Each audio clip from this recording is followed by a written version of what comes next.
Assalomu alaykum vatansuvar qarindoshlar. Yaxshimisizlar? Uyg'ur erkiy qirg'inchilik uchrayotidi. Erkiy qirg'inchilik uchragan millat zimin deb chiqadi. Qozog'istondagi bir onaning Xitoy konsuli oldida 50 necha kun, 58 kundek turdi shu ayol. Bugun yo'ldoshi bilan ko'rishganligini 17 yildan keyingi uchrashish. U uchrashishnikini siz o'ylab beqing mustaqil zimini va bir ailelerninki şu milletden qilgan davasını biz mustaqil ziminni yo'qlab qilyapmiz. Biz zimin deb chiqqan bo'lsak boshqacha bo'ladi. Sizlar yaxshi o'ylab beqinglar. Zimin demak, uningdan do'rab, buningdan do'rab g'ayri ishlarni haqlarni tillab o'ltira olasiz, lekin ziminingiz uchun dast turmadingiz.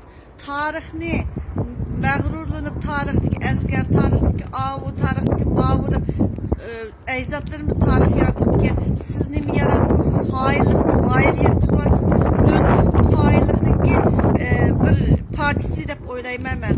Sizler oylap beqinglar, hainlar üçün cevakçap oltarsınız, hainlar üçün yak demişsiniz, düşmanınızı tanımışsınız, zalimni tanımışsınız, zimininizni tanımışsınız, payız davanı kılsınız, 71 yıl boptikanı bir poq dava, hazır davamlaştırırsınız.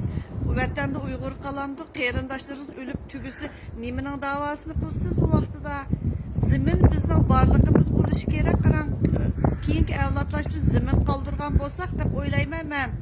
Boshqa o'yinlarning hech qaysi quloq qo'shaqmaydi.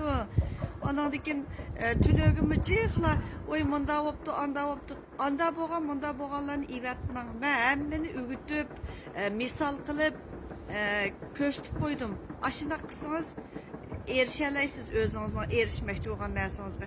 Biz ziminə ega çıxışımız gerek. Uyğur erkek qırğınçılıq uçurawatıdı.